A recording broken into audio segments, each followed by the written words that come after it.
We have been we just started a series this last week titled Transitions. And that's right there. And so we've been looking at, and I started this with taking a look at Abraham last week. And this really is going to be a run through some of the Old Testament stories that go through transitioning. And I just think it's a good time for us as a church to do that. So if you got your Bibles, we're going to be in Genesis. And this morning, the focus, obviously, Genesis chapter 32. And you got your outlines there. You can kind of follow along as we go. As kind of a background, just because it's a big story. And really, the background even for today is actually starts in chapter 21. Now, obviously, we're not going to go there, but this whole background part, I'm going to give you kind of a little mini summary, if you will, so that you'll recognize some of these names and some of these people. You've got Abraham. That's where we started last week. Abraham we told the story of him leaving his family and moving. And you get the story as you follow along those chapters 21 to up to 31. You've got Abraham's sons. They were Ishmael and Isaac. I should make this little Bible trivia quiz for you this morning. Ishmael and Isaac, right? Ishmael was born from Hagar. Isaac was born from Sarah, right? And so as you follow along the line, Sarah had Isaac, and Isaac and Rebekah have twins, right? So you got Abraham, you got Isaac. Isaac and Rebekah had twins. Can you tell me what their names were? Esau, yeah, and Jacob. We used to have a song, Esau the hairy and Jacob the smoothie. That's how we remembered it. We had little things you could, because I went to a Christian high school, and you had to memorize stuff in huge sections, and we actually had a way that we had themes that went through the whole Old Testament, and that was one of the lines was Esau the hairy and Jacob the smoothie. Esau's name means hairy. That's the word. It means hairy. Nice that you were named after what you looked like when you came out, isn't it? They named him Harry. His name also kind of means, it could mean doer. He was Jacob's favorite, firstborn. Following him was Jacob, and he was holding on to his brother's ankle when he came out. So they named him Jacob because Jacob means heel holder, or one who trips up.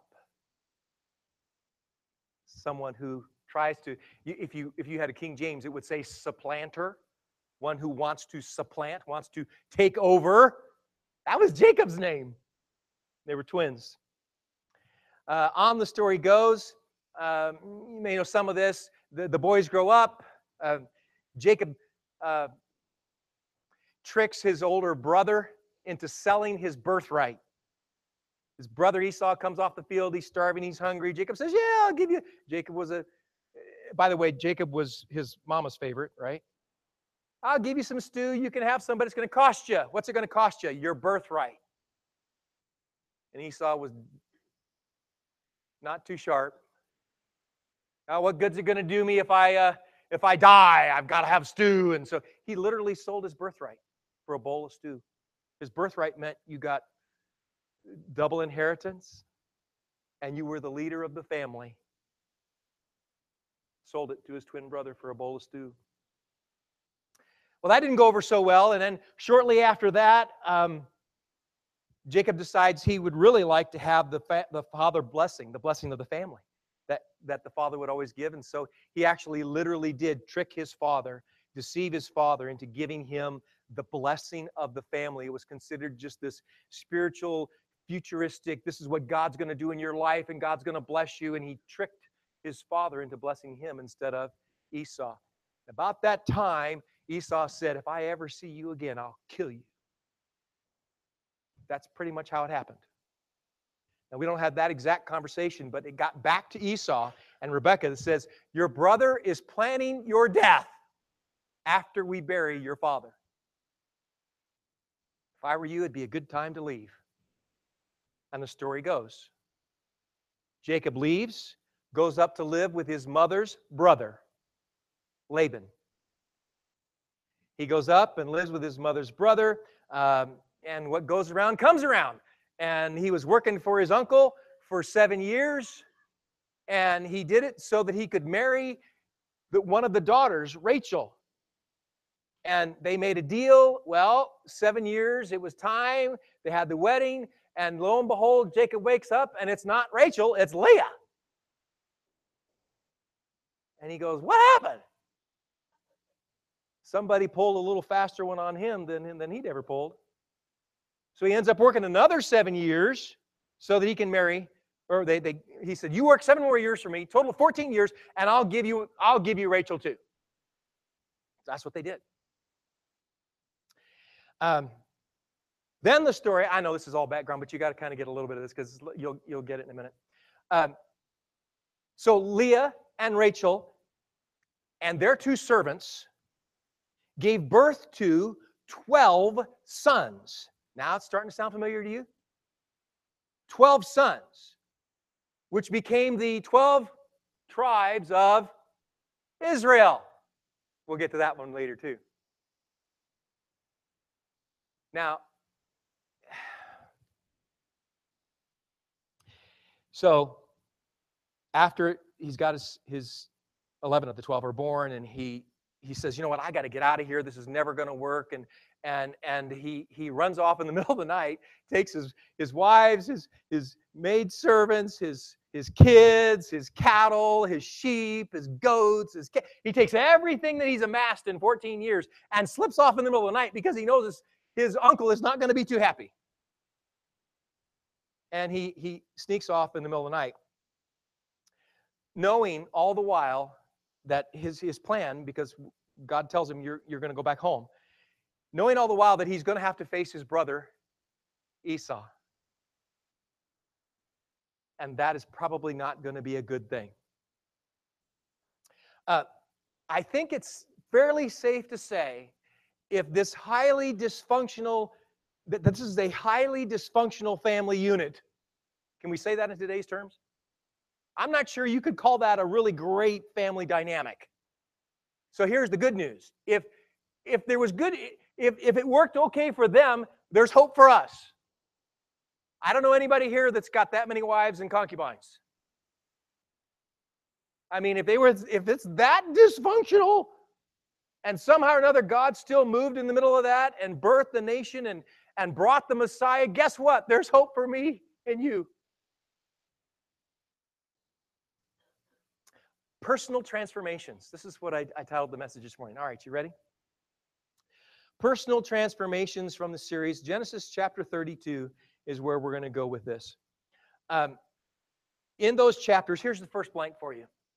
When you're in the middle of, when you need to experience a personal transformation, and here's the blank, there's preparation that happens. Preparation that happens. And this is pointing back to the chapters we've referred to already, chapters 29 to 31. It's been 14 years of preparation for Jacob. 14 years. I'm thinking, God, please don't make me wait 14 years for my transformation. That is a long time. God took Jacob through quite a bit in those 14 years.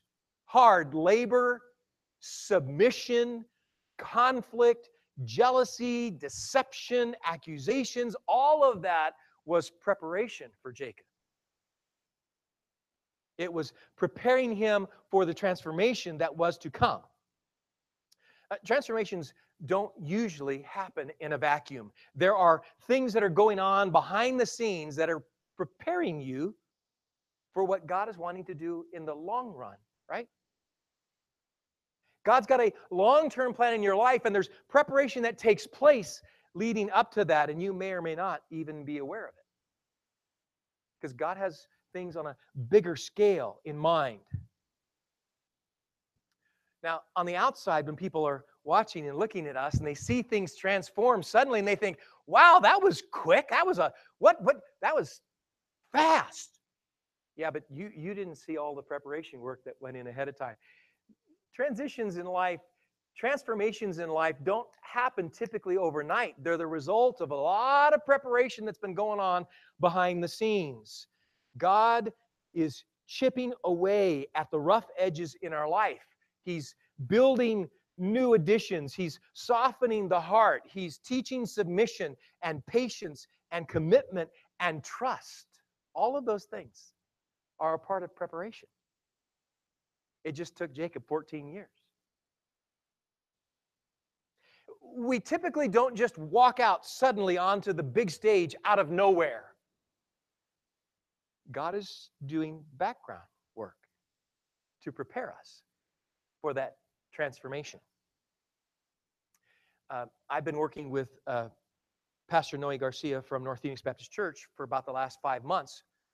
We've been working together and helping a church in the valley. And Pastor Noe Garcia is new, just maybe a year in North Phoenix.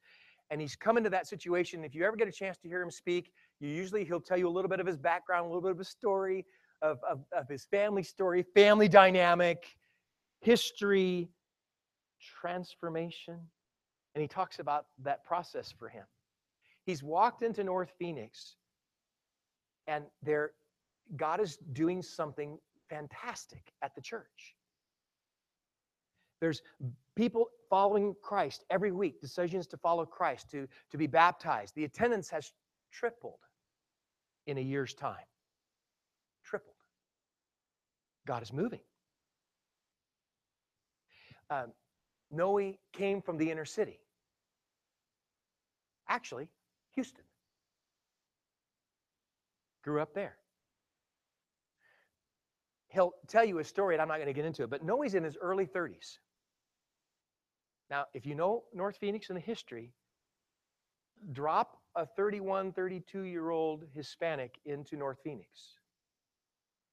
God is doing something there. College minister in Arkansas, spent time there, and now he's at North Phoenix, and God is just moving. But it looks like it just happened. No, it didn't. There's been a lot of preparation going into this. God has spent all of this time preparing Pastor Noe for this moment and this time, bringing him here and doing all these things. It's been preparation that God's been doing all behind the scenes.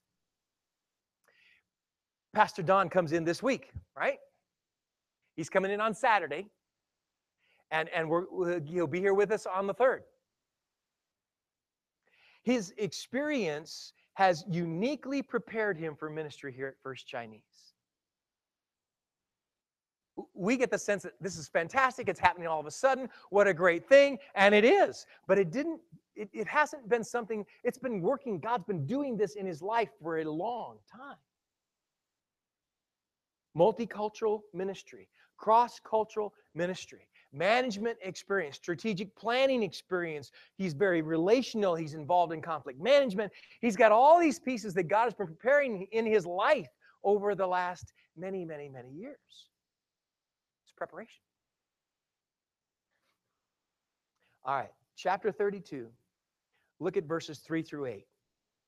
So in this story, right, they've left Laban in the middle of the night. They've separated families, and now they're on their way back to meet Esau. And here's what happens in verse 3. We'll read verses 3 to 8. It says, Jacob sent messengers ahead of him to his brother Esau in the land of Seir, the country of Edom. He instructed them, this is what you are to say to my master Esau.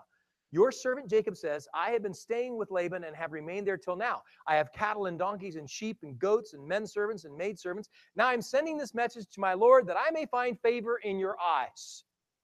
When the messengers returned to Jacob, they said, we went to your brother Esau, and now he's coming to meet you. And 400 men are with him. In great fear and distress, Jacob divided the people who were with him into 2 groups, and the flocks and herds and camels as well. He thought, if Esau comes and attacks one group, the group that is left may escape. Here's what I said in your outline. Transformations usually involve fear and distress. Fear and distress. Jacob says, verse 7, in great fear and distress. Jacob, by the way, as we've already said, has reason to be afraid. He really does. This is not makeup. He's not making this up in his own mind. The last time he saw him, His brother was planning his death within days. As soon as they got their father buried and the grieving period was over, Esau's next plan was kill my brother. Fear. You don't need 400 men to say hi. How are you? Jacob had that figured out pretty well. He said, this is probably not good. Reason to be afraid. Distress. It's interesting that he uses the word distress. Fear, the physical fear, that part that is real and tangible. And the distress is that emotional side of it. It's a word that describes severe emotional pain. Jacob is in severe emotional pain. He knows there's physical stuff going on, and he also experiences this emotional distress because it is a no-win situation. Either I'm going to die or Esau's going to die. There's a moral dilemma. And then he goes about positioning, is he really positioning his family in order of who he wants to die first? Really? Wow. How'd you like to make that call? Emotional distress, severe loss. Transformation does not happen without fear and distress. There are real fear, physical and emotional pieces to transformation. We could say, God, this can be, not only do I have the fear, but this could be the end for me. It could be the end of my job. It could be the end of my family. I'm in a no-win situation. Have you ever said that? This is a no-win situation. There's nothing good going to come from this. No matter what I do, this is not going to end well. That's Jacob. That's where he is, in the middle of his transformation with fear and distress. Look at verses 9 to 12. It says, then Jacob prayed, O God of my father Abraham, God of my father Isaac, O Lord, who said to me, go back to your country and to your relatives, and I will make you prosper. I'm unworthy of all the kindness and faithfulness you've shown your servant. I had only my staff when I crossed this Jordan, but now I have become two groups. Save me, I pray, from the hand of my brother Esau, for I am afraid he will come and attack me, and also the mothers with their children. But you have said, I will surely make you prosper and will make your descendants like the sand of the sea, which cannot be counted. I said in your outline, another piece that comes with this transformation, personal transformation, is prayer. This prayer that he has, that Jacob experiences, that he's communicating, he's having an ongoing conversation with God. We call that prayer. This move that he's making, that he's returning to his homeland, is a move that God initiated. God said, it's time for you to go back. I will make you a plentiful group of people. I will bless you. Go back. I will protect you. It's God is the one who's initiated this and made this happen. Jacob is counting on in the prayer. He says, you promised. I'm counting on you delivering, because this doesn't look good. It does not look like a good idea to go back to my brother Esau. Prayer. It's a piece of our transformation process, that communicating with God, communication with God, knowing that what we're doing, that we are following God, that we are being obedient, that we're doing what God's called us to do. Prayer is that big piece of that. Transformation, by the way, is not a simple matter of, you ever had a growth plan? Got your growth plan? I'm gonna do this, and I'm gonna do this, and I'm gonna transform my life. I'm gonna transform my business. I'm gonna transform. And so you create a list, right? These are the things that I'm gonna do. Or you go in for a review and they give you a growth plan. Here's the things that you need to do to improve and to transform your life, transform your business, transform your part of the, and they give you the growth plan, right? And you go along the line and you check the box. Okay, I did that, and I did that, and you start checking off the box. I got my degree, I got my job, I got married, I bought a house, we have kids, I go to church, I give to charitable causes, I'm climbing the corporate ladder, I'm checking the boxes. I'm going through my own personal transformation, life transformation. This is a spiritual battle. What you're about to see in this story is not a matter of just checking off the boxes so that my personal life goal vision comes to be. It's not like checking off the boxes. Real transformation is a spiritual transformation. Oh, it does affect your life. The practical nature and the decisions that you make, absolutely. But it is a spiritual transformation. A spiritual battle, spiritual transformation. It requires spiritual power. It requires prayer and a conversation with God.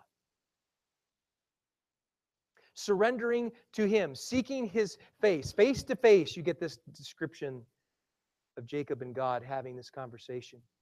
Surrendering to His will. Spending time with God, seeking God's direction, watching God move in my life. Prayer. Story continues, verse 13. He spent the night there, and from what he had with him, he selected a gift for his brother Esau: 200 female goats and 20 male goats, 200 ewes and 20 rams, 30 female camels with their young, 40 cows and 10 bulls, and 20 female donkeys and 10 male donkeys. He put them in the care of his servants, each herd by itself, and said to the servants, "Go ahead of me and keep some space between the herds." He instructed the one in the lead: "When my brother Esau meets you and asks, 'To whom do you belong, and where are you going, and who owns all these animals in front of you?' then you're to say, 'They belong to your servant Jacob. They are a gift sent to my lord Esau, and he is coming behind us.'" He also instructed the second and third and all the others who followed the herds, "You're to say the same thing to Esau when you meet him. And be sure to say, 'Your servant Jacob is coming behind us.' For he thought, 'I will pacify him with these gifts I'm sending on ahead. Later, when I see him, perhaps he will receive me.'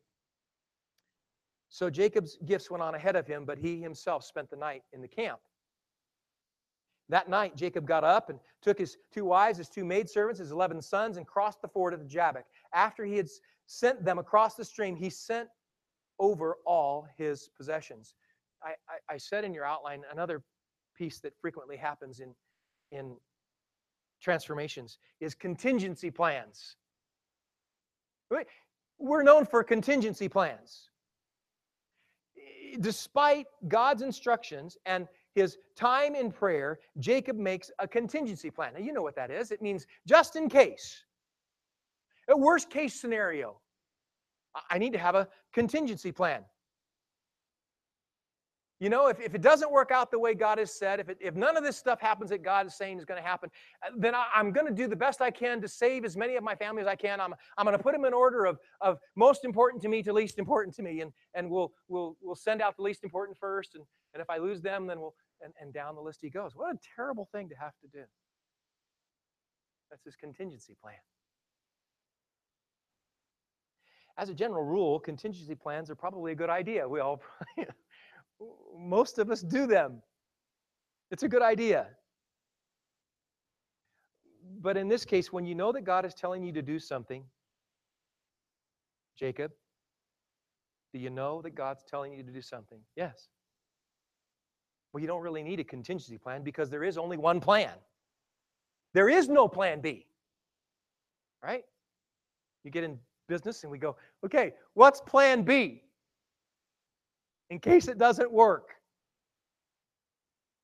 Now, I've talked with Pastor Don, and I've got good news for you.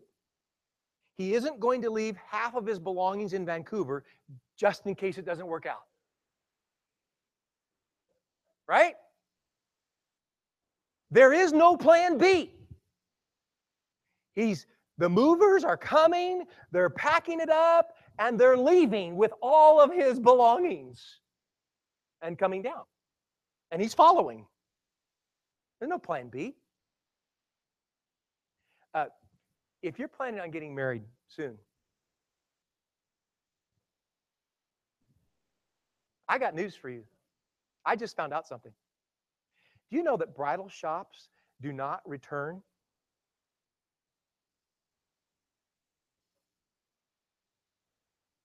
Bridesmaids' dresses cannot be returned.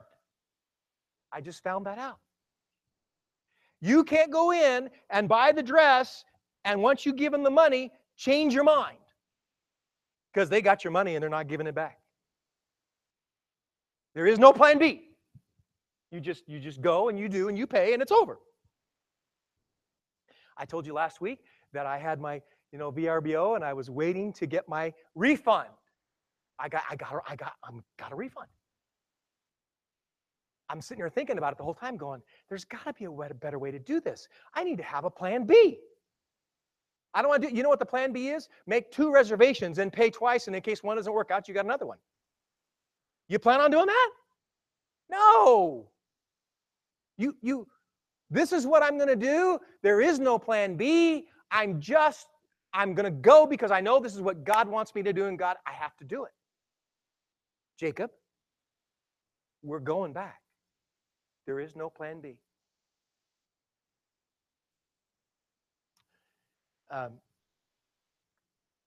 Last one. Starting verse 24. So Jacob, verse 24. So Jacob was left alone, and a man wrestled with him till daybreak. When the man saw that he could not overpower him, he touched the socket of Jacob's hip so that his hip was wrenched, and he wrestled with the man. Then the man said, "Let me go, for it's daybreak." Jacob replied, "I will not let you go unless you bless me." And the man asked him, "What is your name?" "Jacob," he answered. And the man said, "Your name will no longer be Jacob, but Israel, because you have struggled with God and with men and have overcome." Jacob said, "Please tell me your name." But he replied, "Why do you ask my name?" And then he blessed him there. So Jacob called the place Peniel, saying, "It is because I saw God face to face, and my life has been spared." I said on this last point, transformations are usually the result of struggling with God. Struggling with God. Now, depending on the verse that you're reading, you even saw it in that passage. Because people will say, well, who was that Jacob was wrestling with all night long? Well, in the very early verses, it says Jacob was wrestling with a man, right? And then Jacob describes it later on as, "I wrestled with God." And then if you read, and actually Hosea references the story, and it calls the person that Jacob wrestled with an angel. We're not really sure who he was wrestling with. But he was struggling with God. And he says, "What's your name?" Jacob says, "I am the heel holder, the supplanter, the trickster, the one who takes advantage of everybody." Well, that's not going to be your name anymore. Now you're going to be called Israel, which means one who struggles with God.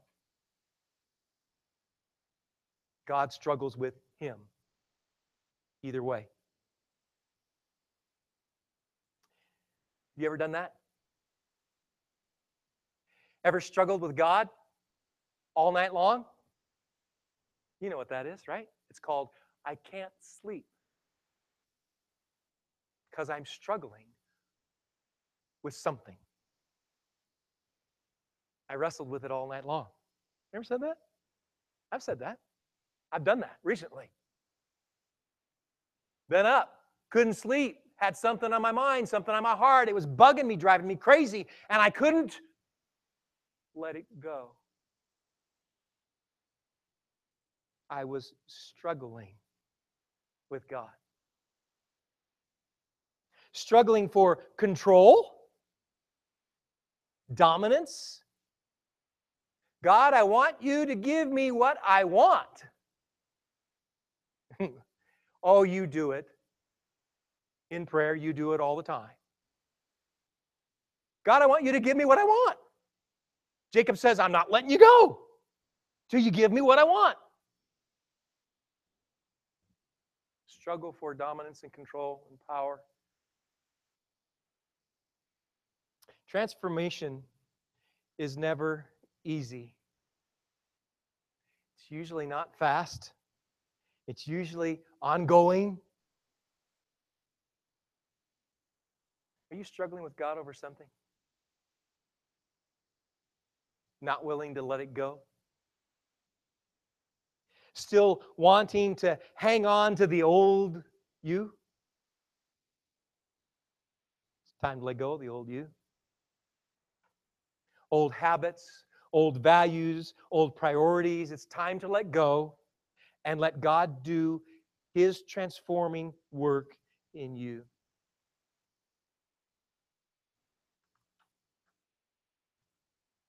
Jacob, personal transformation time. First Chinese is going through a transformation. Yeah, new pastor coming. Shift in leadership. As you go along on this journey, decisions are going to be made. You'll be thinking about your vision and your mission and the direction of the church. And all of those things are all about to change and transform and transition. And yes, there'll be preparation and fear and distress and prayer and probably some contingency plans and some struggling with God over what you're going to do or not going to do, or what you want God to do in your life or what He's not going to do in your life. And there will be some struggling in your church. It's called transformation. Personal transformation, corporate transformation. It's called transitioning in life. Let's pray. Father, thank you for this morning and for an opportunity to be reminded that we all need personal transformation.